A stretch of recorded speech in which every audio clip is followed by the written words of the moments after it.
네, 오늘 하나님 말씀 보도록 하겠습니다. 오늘 하나님 말씀은 레위기 19장 1절부터 4절까지의 말씀입니다. 레위기 19장 1절부터 4절까지의 말씀입니다. 구약성경 175페이지에 있습니다.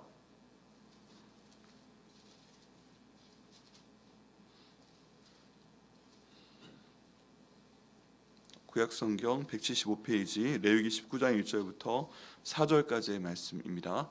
다 같이 읽으시겠습니다. 시작. 여호와께서 모세에게 말씀하여 이르시되 너는 이스라엘 자손이 온 회중에게 말하여 이르라. 너희는 거룩하라. 이는 나 여호와 너희 하나님이 거룩함이니라. 너희 각 사람은 부모를 경외하고 나의 안식일을 지키라. 나는 너희의 하나님 여호와이니라. 너희는 헛된 것들에게로 향하지 말며 너희를 위하여 신상들을 도어 만들지 말라. 나는 너희의 하나님 여호와이니라. 아멘. 오늘 말씀을 위해서 다시 한번 기도하겠습니다. 하나님 감사합니다. 오늘 저희에게 이 말씀을 허락하여 주시면 감사합니다. 아버지, 주의 말씀 위에 저희가 견고히 설 수 있도록 인도하여 주시옵소서. 주님 말씀 가운데서 하라는 것은 할 수 있도록 인도하시고 하지 말라 말씀하시는 것은 하지 않도록 주님 인도하여 주시옵소서. 성령 하나님께서 이 시간 저에게 말씀하여 주시고 그 말씀을 통해서 저희가 회개할 것들은 회개하게 하시고 감사할 것들은 감사할 수 있도록 인도하시고 아버지, 그를 통해서 주께서 복을 주신 이 시간 될 수 있도록 인도하여 주시옵소서. 종의 모습은 온전히 가려워 주시고 오직 하나님 아버지의 말씀의 능력만 드러날 수 있도록 인도하시며 이 시간 말씀을 전하게 하시는 성령 하나님의 도우심 가운데 인도하심 가운데 온전히 쓰임받는 시간 될 수 있도록 아버지 인도하여 주시옵소서. 감사드리고 예수님의 이름으로 기도드립니다. 아멘. 자, 오늘 말씀의 내용은 거룩하라 하고 말씀하시는 것입니다. 여러분, 저희가 어떻게 하면 거룩해질 수 있을까요? 그 기준이 뭘까요? 저희가 항상 하나님처럼 되고 싶은데 이게 참 힘이 듭니다. 이건 굉장한 그 목표 설정입니다. 그죠? 근데 저희는 거룩하기 위해서 치러야 되는 대가는 별로 생각하지 않고요. 그냥 그 거룩해지기를 원해요. 근데 이게 참 만만하지가 않습니다. 근데 오늘 말씀 가운데 보면 어떻게 하면 하나님처럼 될 수 있을까? 이 주제에 대해서 너희는 나처럼 거룩하라 라고 하나님께서 말씀하십니다. 2절에 너는 이스라엘 자손의 온 회중에게 말하여 이르라. 너희는 거룩하라. 이는 나 여호와 너희 하나님이 거룩함이니라. 너희는 거룩하라. 나 여호와 하나님이 거룩하기 때문이다. 하나님께서 저희에게 생기를 불어넣으실 때 하나님의 거룩함도 같이 불어넣으셨어요. 그래서 저희가 거룩해져야 마음이 편합니다. 저희가 불편할 때는 어떤 순간이에요? 저희가 거룩한 생각을 하지 않을 때 저희 마음이 불편해져요. 저희 몸이 거룩해지지 않을 때, 거룩함이 깨어질 때 저희 마음이 불편해집니다. 근데 하나님께서 지금 명령하시는 거예요. 너희는 거룩하라. 너희는 나처럼 거룩하라. 왜냐하면 내가 거룩하기 때문이다 라고 말씀을 하십니다. 이 거룩하다는 것은요, 제가 며칠 전에 설명드렸던 것처럼 분리된다는 뜻입니다. 모든 악한 것으로부터 나쁜 것으로부터 딱 분리된다는 뜻이에요. 그렇기 때문에 우리가 하나님처럼 되려면은 뭔가 분리돼야 되겠구나. 이 세상의 악으로부터 분리돼야 되겠구나. 어둠으로부터 분리돼야 되겠구나. 나쁜 생각, 나쁜 말, 나쁜 행동으로부터 분리돼야 되겠구나. 저희가 이렇게 결심을 해야 됩니다. 근데 이게 결심대로 되나요? 안 되죠. 우리 주님께서 시켜주셔야만 됩니다. 그래서 우리는 항상 이렇게 기도를 해야 돼요. 우린 약하기 때문에, 우리 스스로는 거룩해질 수 없기 때문에. 같이 한번 기도해 보시겠어요? 하나님 아버지, 제가 저희 가정이 저희 백향목교회가 하나님처럼 거룩해지게 하여 주옵소서. 아멘. 네, 여러분, 여기에 대한 대가는 대단합니다. 대단해요. 왜냐하면 오늘 기도 드린 대로 하나님께서 하라고 말씀하신 것은 하면 거룩해져요. 그리고 하나님께서 하지 말라고 말씀하신 것은 안 하면 거룩해져요. 유대인들은 이 율법이 정리를 해서 365가지가 있습니다. 하라는 거는요, 반대가 있어요. 이거 해라 말씀하시면 그거 하지 말아라 말씀하신 내용이 있잖아요. 그렇기 때문에 365가지를 지켜야 너희가 온전해진다, 거룩해진다라고 말씀을 하십니다. 얼마나 만만치 않은지요. 유대인들은 그 365가지를 다 외우고 그대로 순종을 해야 돼요. 그런데 이 내용들이 저희가 오늘은 안 지켜도 되냐, 오늘날은 다 사라진 내용들이냐, 그렇지 않습니다. 저희가 뭘 모르는지 몰라도요, 하나님이 알고 계신다면 그거는 지켜야 돼요. 그게 참 쉽지 않은 거예요. 저희가 가장 문제가 뭐냐면 내가 뭘 모르는지 모른다는 겁니다. 그래서 내가 하나님 말씀을 어기는 경우 있잖아요. 그럼 우리 하나님께서 네가 몰랐니? 그럼 봐줄게. 절대 이러시지 않아요. 정말로. 예. 저희가 제가 처음에 미국에 유학을 갔을 때 그 미국에 우리나라에는 없는 교통법규가 하나 있습니다. 아픈 기억이 되살아나면서 네, 그 자동차 도로교통법인데요. 도로교통법에 좀 넓은 그 하이웨이, 고속도로라고 하는 길을 달리게 됩니다. 근데 이 도로 맨 왼쪽에 하얀색 줄이 2개가 가 있어요. 2개가 가 있는 거예요. 근데 이 줄이 무슨 줄인지 몰랐어요. 그래가지고 제가 운전을 하고 가다가 그냥 2줄인데 느낌이 좀 이상한데 그래도 한번 가보자. 그리고서 그렇게 생각을 하고 그 2줄을 그대로 가다가 왼쪽으로 침범해서 크로스해서 갔어요. 좀 달렸어요. 그리고 나서 나가고 싶다 하는 생각이 들려서, 왜 운전은 한 길로만 가면 재미가 없잖아요. 네. 그리고 여기는 그 속도 제한이 킬로미터로 있는데 미국은 마일로 있습니다. 좀 더 빨리 달려도 괜찮아요. 신이 났어요. 그래가지고 오른쪽으로 하고 또 그 2줄짜리를 지나가서 크로스해서 또 오른쪽 한 칸 더 갔어요. 그랬더니 바로 뒤에서 삐뽀 삐뽀 삐뽀 하더니 경찰차가 진짜 무섭게 나타나는 거예요. 여러분, 한국 경찰차는 어떤지 모르겠어요. 아주 오랫동안 안 잡혀봐서. 근데 미국 경찰차는요 되게 멋있게 등장합니다. 근데 그 빨간색 파란색 불이 확확 하는 게요, 마치 빨간색 파란색 그 천으로 그냥 차를 확 휘감아 덮는 것 같아요. 굉장히 공포스러워요. 그러더니 어떻게 된 거지? 보고 이제 서야 될 것 같잖아요. 그래서 섰어요. 그랬더니 이제 경찰이 와가지고 뭐라고 합니다. 근데 가만히 저 아내가 너무 당황 상태에서 들었죠. 근데 뭐라고 하냐 하면은, 첫 번째, 거기는 그 2명만 타면 안 된대요. 그 2명 이상이 타야 달릴 수 있는 길이래요. 첫 번째. 그게 2번째고요. 첫 번째는 실선인데 하얀색 선이 2개 있는데 들어갈 수 있는 데가 있대요. 선이 하나로 바뀌는 곳이 있는데 2개의 선이 그려져 있는데 거기를 넘어가면 안 된대요. 그래서 그거 위반한 걸로 딱지 하나. 네. 그리고 그 호브레인이라고 하는데요. HOV 라인이라고 하는데 거기는 2명 이상의 사람이 탄 차만 지나갈 수 있대요. 근데 저희는 2명이었어요. 거기를 주행했으니까 또 딱지 하나. 그리고 또 2선이 아니라 한 선이 있는 곳에서 나갈 수가 있는데 제가 또 나갔잖아요. 그러니까 딱지 하나. 그래서 총 3개 딱지를 끊었잖아요. 그래가지고 너무 억울해가지고 그게 얼마냐고 그랬더니 이거 해가지고 3번 딱지를 끊어가지고 한 거의 400불 돈이 나온 거예요. 지금 기억에. 와, 그런데 여러분, 400불은 지금 현재 환율로 볼 때도 한 50만 원 가까운 돈입니다. 아니, 세상에 그 짧은 시간에 이거 한번 어기고 가고 또 한번 어겼다고 50만 원 벌금 내는 게 말이 돼요? 와, 50만 원이면 그냥 그 햄버거가 몇 개예요. 좋아하는 걸로 따지면 햄버거가 몇 개고 짜장면이 몇 그릇입니까? 네. 제 어렸을 때 기준은 짜장면을 하도 좋아해서 500원 시절부터 기억이 나요. 그냥 모든 건 짜장면 몇 그릇으로 따졌어요.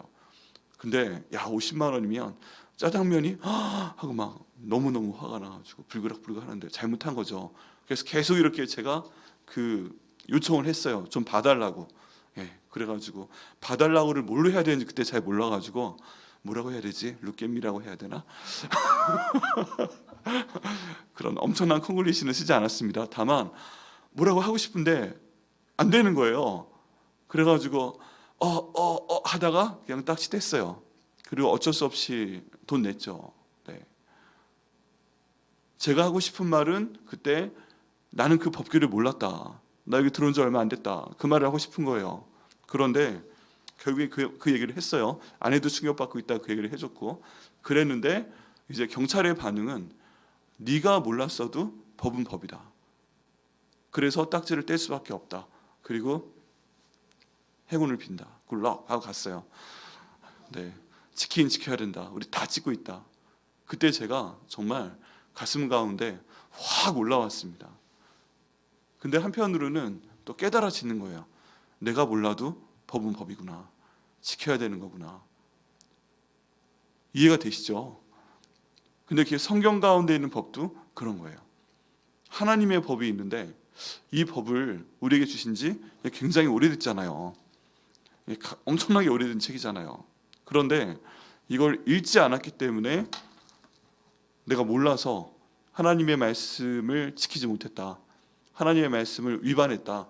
그런 경우에 나중에 하나님 앞에 가서 저에 대해서 스크린에 나오는 거죠. 이렇게 잘못했다. 잘못했다. 잘못했다. 딱지 105,240개. 이렇게 돼서 만약에 제게 벌을 주신다면 그때 제가 말할 수 없다는 거예요. 주님, 제가 몰랐습니다. 진짜 몰랐다니까요.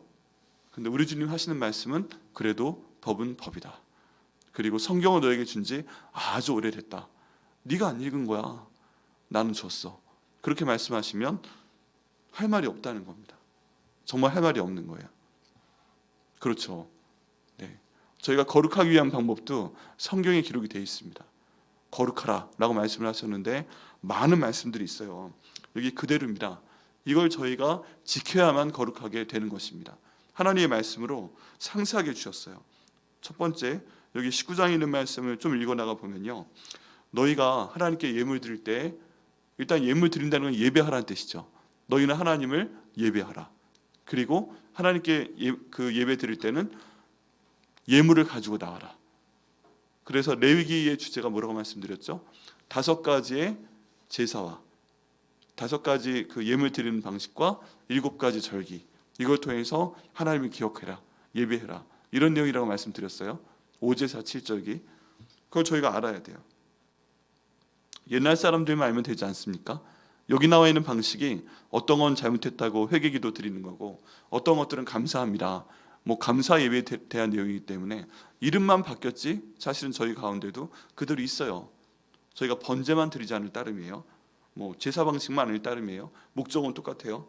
그 다음 9절에 보면 너희가 너희 땅에서 곡식을 거둘 때 너는 반 모퉁이까지 다 거두지 말고 내 떨어진 이삭도 줍지 말라.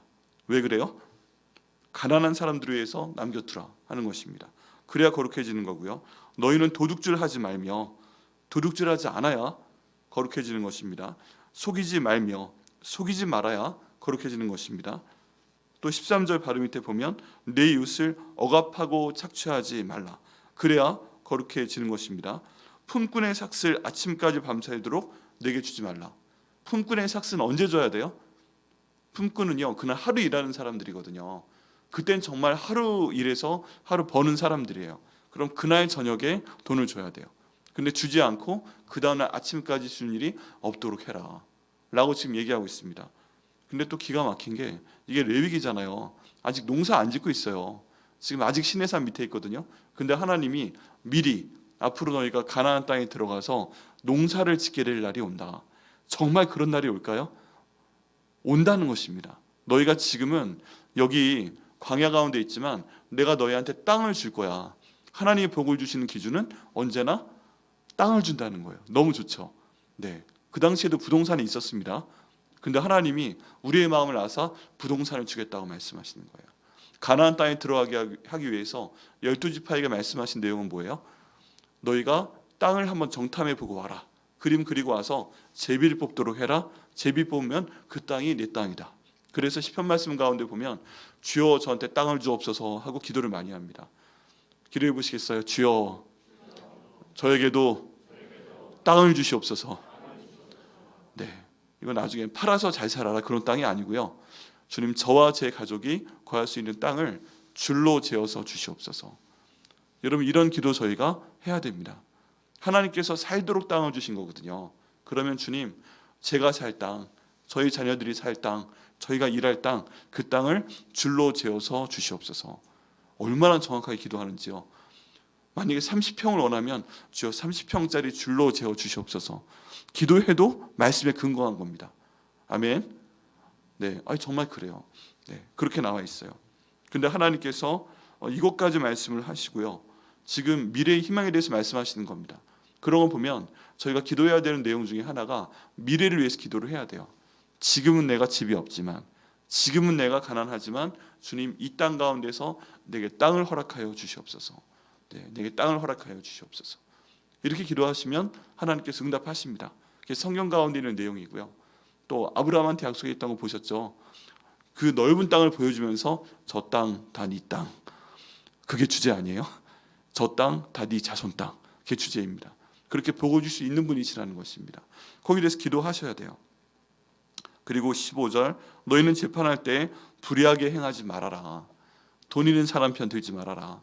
그리고 가난한 사람 무시하지 말아라. 그리고 더 무섭게 나옵니다. 지금 행동에 대한 거예요. 그런데 17절 말씀 보면 너희는 내 형제를 마음에 미워하지 말아라.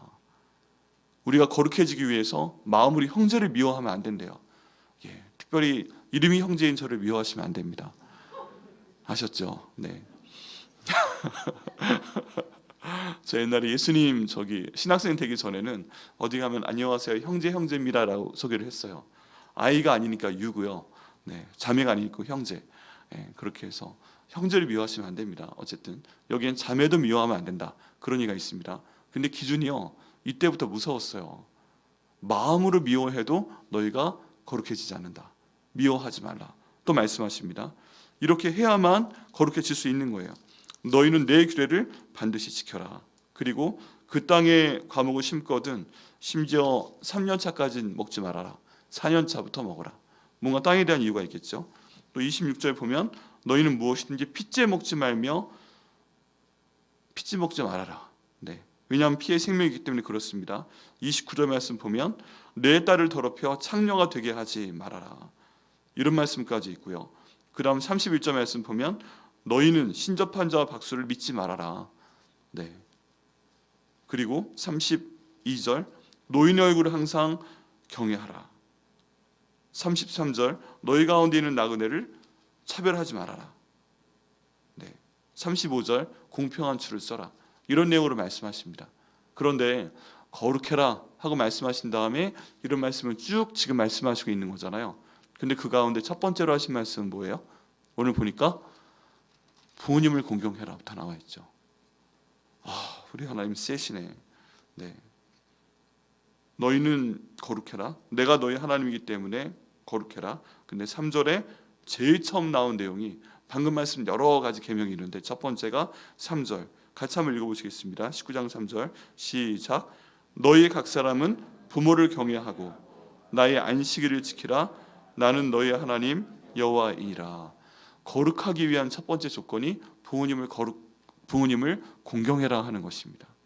네. 하나님 말씀은 순서가 정말 중요한데 이게 첫 번째예요.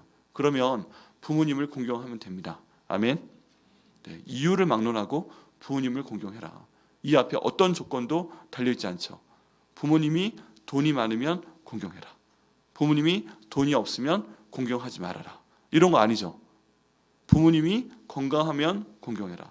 부모님이 건강하지 않으면 내다 버려라. 이런 거 없죠. 우리 부모님이 나한테 잘해줬으면 공경하고 나한테 상처를 너무 많이 주며 잘못 키웠으면 나중에 공경하지 말아라. 복수해라. 뭐 이런 얘기 없죠. 여기 보면 부모님에 대한 내용이 너한테 어떻게 해줬건 간에 너를 낳아준 부모님이라면 공경해라 라고 지금 말씀하고 있는 것입니다. 그리고 부모님은 우리 진짜 나를 낳아주신 아버지 어머니도 포함되지만 이제 결혼하고 나서는 시아버지 시어머니 장인어른 장모님도 포함이 되는 것입니다. 공경해라. 이것만 해도 갑자기 가슴이 확 막혀오시죠. 이게 만만하지 않으시죠.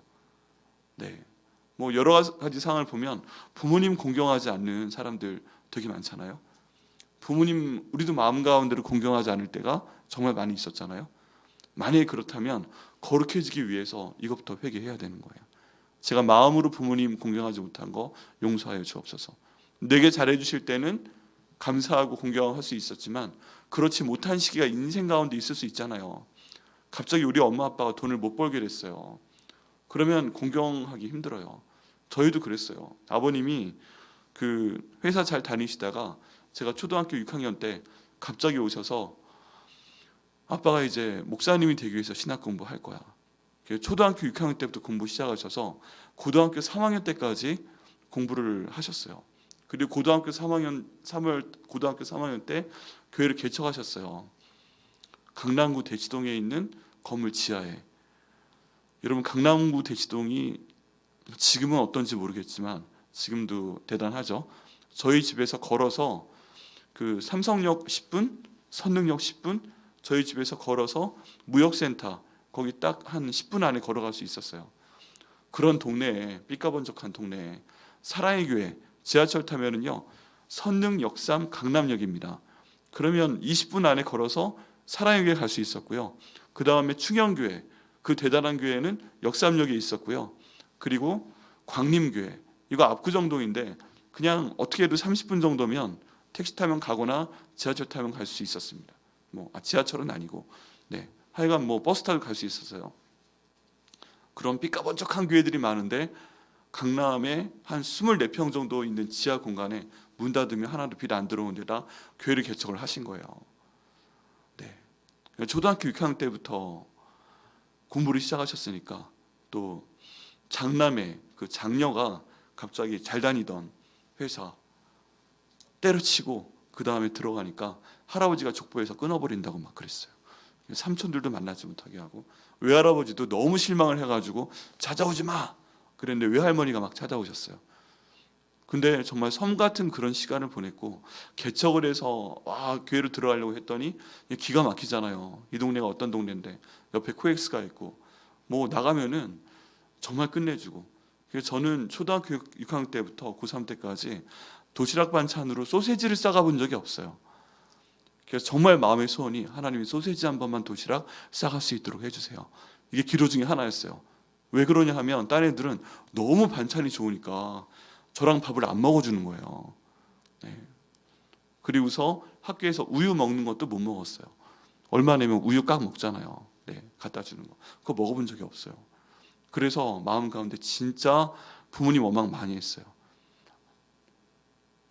아버지가 목사 공부하는데 왜 고생은 내가 하냐 이런 생각이 들었어요. 진짜. 그렇기 때문에 이게 부모님이 잘 나가면 나도 잘 나가고 부모님이 망하면 나도 망하는데 부모님이 목사 되려고 공부하는데 왜 힘은 내가 이렇게 많이 드냐 이런 생각을 저만 한 줄 알았더니 저희 여동생들도 많이 했어요. 그래가지고 원망 진짜 많이 했어요. 근데 나중에 보니까 이게 유학 가서 제가 똑같이 17년 공부했잖아요. 저희 아버지 6년 공부하셨는데 저희 아들은 태어날 때도 아빠가 목사였던 것 같은데 철들면서 보니까 저희가 3살 때 미국 갔는데 고등학교 거의 졸업할 때까지 아빠 학생인 거죠. 가르치기도 하고 이것저것 하고 목회하고 있지만 그러니까 우리 아빠는 언제 공부가 끝나지? 그래서 우리 아들의 마음 가운데도 힘이 들고 이제 그러니까 그런 마음이 다 있죠. 그게 저희 경우인데 여러분도 그렇지 않으십니까? 아버님, 어머님께서 갑자기 뭔가 잘 안 돼서 돈을 못 벌게 되는 경우 있죠. 그럴 때 공경하기 힘들죠. 비교하게 되죠. 그런 것들도 여기에 지금 말씀하시면서 그런 조건에 상관없이 부모님은 공경해라 말씀하시는 겁니다. 그래야 거룩해진다는 거예요. 얼마나 깝깝합니까? 나중에 우리가 이렇게 셈을 해보면 우리 아빠가 나한테 해준 게 뭐가 있어, 우리 엄마가 나한테 해준 게 뭐가 있어, 이런 거랑 상관없이 부모님은 공경해라. 아멘이십니까? 아멘. 이것도 자녀들이 가르치셔야 돼요. 그래서 제가 가끔 애들한테 얘기해요. 아빠가 너한테 해준 거는 없지만 너는 나중에 10의 1조는 하나님께 드리고 10의 1조는 아빠한테 주고 10의 1조는 엄마한테 주고 결혼하면 10의 1조는 장인 장모님 또 이렇게 드리고 알았지? 그랬더니 아이씨 그러더라고요. 미국에서 자란 한국 애들이 그 감탄사가 아이씨 나면 얼마나 웃긴지 아세요? 읍스 그런 거 아니고 아이씨 그러면 되게 웃깁니다. 근데 거룩해지려면 해야 돼요. 이게 일반적인 내용이고요. 그래야 하나님께서 십계명에도 땅에서 잘되고 장수하게 하리라라고 말씀하십니다. 그러니까 이런 거 없어도 부모님을 공경해야 거룩해지고, 우리가 땅에서 잘되고 장수하려면 부모님을 항상 기억하고 공경해야 되고, 가까이 있건 멀리 있건 항상 감사해야 돼요. 네. 제가 장남인데 17년 동안 미국에서 있느라고 그 기간 동안에 딱 3번 들어왔어요. 한국에. 합치면은 그 한국에 아버지 어머니 뵌 기간이 한 달이 되지 않아요. 근데 얼마나 죄송했는지. 마음이 비처럼 있다가 들어와서 일주일에 한 번, 2주일에 한 번이라도 뵐 수 있고, 또 식사라도 대접할 수 있고, 뭐 이러니까 얼마나 감사한지. 뭐 그런 편안한 게 좀 있어요. 기도가 약간 모순됐어요. 하나님, 미국에서 이렇게 되게 해주세요 하는 기도가 있고, 하나님 근데 우리 부모님을 잘 공경할 수 있도록 해주세요, 이런 기도가 있는데, 이 두 가지를 함께 하려면 안 되는 거예요. 네, 부모님이 제일 좋아하는 건 뭐예요? 점점 약해지실수록 자녀가 함께 옆에 있어야 좋아하시는 거잖아요. 오지 마. 그 말 들으면 안 되죠. 그런 거짓말이 없죠. 괜찮아. 그런 거짓말이 없죠. 나중에 와서 보면 엄청난 기도거리가 있고 엄청나게 도와줘야 될 게 있죠. 아유, 나는 괜찮아. 나 돈 많아. 근데 우리 엄마 아빠 7, 80 됐는데 돈 없죠. 너 안 봐도 괜찮아. 보고 싶어서 살겠죠. 맨날 보고 싶다고 하나님께 울부짖는데. 그래서 백향목교회를 통해 사역해라, 그것도 있지만 저희 아버지 어머니 기도를 들으사 한국에 부르신 것도 있는 것 같아요. 솔직히 요즘 얼마나 좋아하시는지 몰라요. 부모님을 공경해야 된다. 이래야 거룩하다. 이게 하나님께서 말씀하신 내용 중에 이제 정말 첫 번째입니다. 그리고 나서 안식일을 지키라, 십계명 가운데 나와 있는 내용들이에요. 이것들을 지켜야 됩니다. 근데 오늘은 조금 더 불편한 말씀을 조금만 더 드리려고 해요. 그게 20장에 있는 내용입니다. 20장에 있는 내용의 제목은 반드시 죽어야 되는 죄예요. 이게 있으면 거룩함을 넘어서서 하나님께서 반드시 죽여버리겠다고 말씀을 하십니다. 근데 여기에 나와 있는 것은 우상숭배의 죄와, 요약해드리면 우상숭배에 대한 죄와, 두 번째는 성적인 죄예요. 이거 설교할까 설교하지 말까 주님 되게 곤란한데요. 근데 한번 짚고 넘어가야 돼요. 너무 곤란하지 않을 정도만 짚고 넘어가야 돼요. 이거 하면 하나님 반드시 죽이겠다 하셨고, 이 문제가 만약에 우리 가운데 있다면 해결해야 돼요. 이거는 워낙 그 큰 죄이기 때문에, 워낙 드러나면 쪽팔린 죄이기 때문에 우리가 마음속으로 꽁꽁 갖고 있는 그런 죄 중에 하나예요. 다른 거 거짓말하고 도둑질하고 이건 유도 아니에요. 근데 하나님 보시기엔 똑같은 죄라는 거죠. 자, 이르시되 너는 이스라엘 자손에게 이르라, 그가 이스라엘 자손이든지 이스라엘에 거래하는 거름이든지 그의 자식을 몰렉에게 주면 반드시 죽이되 그 지방 사람이 돌로 칠 것이요. 몰렉은 우상입니다. 근데 이 몰렉한테는 불로 태워서 제사를 드려야 돼요. 그 신을 너무너무 사랑한다고 불로 태워서 화형에 처해서 이 자녀를 신에게 바쳐야 됩니다. 이러면 반드시 죽여라. 그렇게 한 사람을 반드시 죽여라. 우상 숭배하리 이런 일 절대 있으면 안 됩니다. 자, 그 다음에 6절 말씀부터 보면요, 특별히 이제 9절 말씀도 보면 만일 누구든지 자기의 아버지나 어머니를 저주하는 자는 반드시 죽일지니 라고 말씀하고 있죠. 장난이 아닙니다. 제가 저희 아들딸한테 얘기해줬어요. 저희 가족이 어둠의 터널을 지나갈 때 막 저한테 안 좋아하길래, 야, 혹시 모를까봐 얘기해 주는 건데 네가 몰라서 벌 받을까봐 너희 아버지 어머니를 저주하면 주께서 나 죽이셔. 내가 그런 게 아니라 이제 나보다 힘도 세고 네가 나 툭 때리고 도망가면 내가 너 못 잡거든. 그러더라고요. 애들이 크면요, 어릴 때는 잘못하면 와 하고 도망가면 잡을 수 있잖아요. 한 중학생 넘어서면 아빠한테 또 엄마한테 심각한 얘기 한마디 딱 욕하고 아니면 툭 치고 도망가면 도저히 못 잡아요. 야, 그러면 저기 날아가 있어요 벌써. 전밖에 안 보여. 정말 그렇습니다. 그런데 부모님께 욕하면 반드시 죽일지니라. 이거 알려줬죠. 앞에 펴놓고. 아무리 싫어도 아빠 엄마 욕하지 마라. 알았지? 욕하는 거 저주하는 거야. 마음속으로 미워하는 거 저주하는 거야. 하지 말아라. 이거 나오고요. 절대 하지 말아라. 애들한테 알려주셔야 됩니다. 많이 크기 전에 이거 한번 보여주시고 그 입으로 읽게 해주세요. 하나님이 죽이신다 그랬다. 엄마 아빠한테 잘해. 알았지? 커서 10의 1조야. 알았지? 이거 딱 해주시고요. 자, 그 다음에 이제 심각한 얘기들이 나옵니다. 누구든지 남의 아내와 간음하는 자는 죽여라. 둘 다 죽여라. 아버지 어머니에 관계된 어떤 친척들과 잘못된 성적인 행위를 하는 경우에 무조건 죽여라. 이게 아버지 쪽에 관계된 사람 누구예요? 아버지 쪽에 관계된 사람 고모나 아니면 뭐 그런 분들과 만약에 뭔가 잘못돼서 성적인 관계를 맺게 되면 죽여라. 어머니 쪽에 관계된 사람들 이모나 뭐 그런 분들과 잘못된 관계를 맺을 경우에 무조건 죽여라 라고 말씀하고 있어요. 또 좀 더 내려와 보면 그 일종의 근친상간이죠. 형제와 자매와 친형제 자매와 동침하는 사람은 죽여라 라고 되어 있습니다. 여기에는 또 배우자의 가정이 있는데요. 내 아내가 있는데 내 아내의 동생이나 언니와 동침하는 자는 반드시 죽여라. 아내가 있는데 남편의 동생이나 또 다른 형제와 부정적인 관계를 갖는 사람들은 반드시 죽여라. 좀 더 올라가요. 이때도 있는 거예요. 아내가 있는데 장모님과 이런 안 좋은 관계를 갖는 사람은 무조건 죽여라. 며느리가 있는데 시아버지와 이런 관계를 갖는 사람은 무조건 둘 다 죽여라. 한 명만 죽이는 게 없어요. 무조건 둘 다 죽여라. 그렇게 나갑니다. 그렇게 해서 여기 보면 이걸 너무 상세하게 얘기를 해놓은 거예요. 상세하게 구체적으로 이런 부정적인 성적인 관계가 있으면 무조건 죽여라. 볼 거 없이 죽여라. 그리고 동성애를 하는 사람 무조건 죽여라. 뭐 지금 여러 가지 얘기가 있어도 성소수자에 대한 하여간 성경은 무조건 죽이라고 그랬어요. 그 다음 동물과 그런 부정적인 관계, 성적인 관계를 맺는 사람은 무조건 죽여라 라고 지금 말씀하고 있는 겁니다. 근데 요즘의 문화는요 이런 것들을 조장도 합니다. 여러 가지 상황에서 미디어가 좋아하는 사람이 여기 성경에 나와 있는 대상이 될 수 있어요. 그런데 성경에선 분명히 얘기합니다. 특별히 어떤 게 무서우냐 하면은 여러분들 가운데 어떤 분들은 질문이 있으실 거예요. 하나님의 형상들을 똑같이 창조했다는 가나안 땅에 있는 사람들인데 왜 다 죽이라고 하셨나?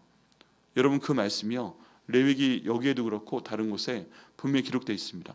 내가 가나안에 있는 사람들을 너희를 보내서 다 죽여버리도록 했다. 그쵸?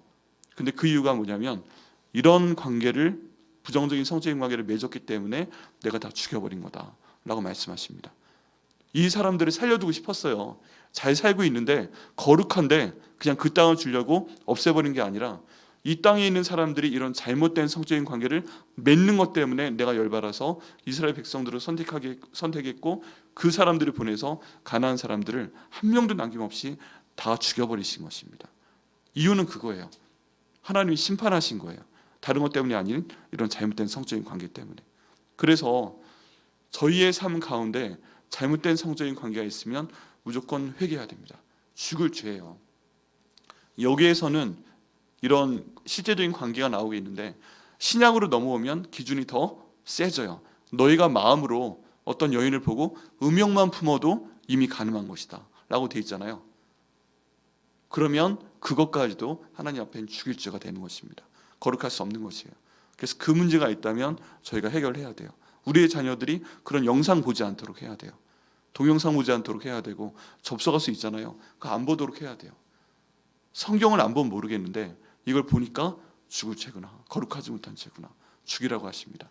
이런 것들이 해결이 돼야 그 다음 단계에서 우리가 기도를 하면 하나님이 들으시는 거예요. 오늘 말씀에 이제 오늘 해당하는 시편 말씀인데요. 이런 상황에서 거룩하고 부모님을 공경하고 그리고 이런 성적인 부정적인 죄를 범하지 않아서 거룩해져야 40장 시편 40편의 말씀이 이루어지는 겁니다. 그때 내가 여호와를 기다렸더니 귀를 기울이사 나의 부르짖음을 들으셨더라. 이렇게 해서 잘못된 것을 하지 않고 했으면 회개하고 거룩해져야 여호와를 기다리면서 내가 기도했더니 귀를 기울이사 저희 부르짖음을 들으시는 거예요. 한 번도 잘못하지 않은 사람은 일찍 복을 주시지만 이런 잘못은 한 사람은요 몇 년 기도해야 될지 몰라요. 주님 제가 잘못했습니다. 주님 예수님의 보혈로 저를 용서하여 주옵소서. 그리고 부르짖고 해야 이제 주님께서 좀 이따 들어주시는 거예요. 우리가 이런 잘못을 하게 되면 2절 말씀대로 나를 기가 막힌 웅덩이와 수렁 가운데서 집어넣어 버리십니다. 네가 이런 거 했어? 네가 부모님 공경하지 않았어? 네가 이런 잘못된 성관계를 했어? 그러면 내가 너를 기가 막힐 웅덩이와 수렁 가운데 집어넣겠다. 이런 기간이 있는 겁니다. 근데 예수님의 보혈 가운데 나오면서 용서하여 주옵소서 계속 포기하지 않고 기도하면 내가 때가 되면 너를 용서하고 들어서 반석 위에 둘 것이다. 내 걸음을 견고하게 할 것이다. 그리고 그때 네가 하나님을 찬양할 수 있도록 인도할 것이다. 너는 그때부터 더 나를 의지해라. 이게 연결됩니다. 희한하게 이번에 구약과 시편 말씀을 같이 보는데 좀 연결되는 부분들이 있어요. 여러분 저희가 이렇게 살아야만 주님께 복을 받습니다.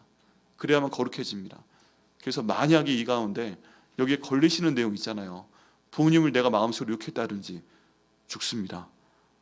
내가 잘못된 어떤 성적인 관계를 예전에 가졌던 비밀스러운 일이 있다든지 무조건 회개하셔야 됩니다. 죽습니다. 우리가 거룩해져야 됩니다. 그래야 주께서 내 기도를 들으십니다. 우리가 이것을 해야 되고요. 우리 자녀들에게 가르쳐야 됩니다. 그래서 주님처럼 정말 하나님처럼 거룩해져서 이 하나님께서 주시는 복을 다 받아 누리시는 우리가 되기를 예수님의 이름으로 축원합니다.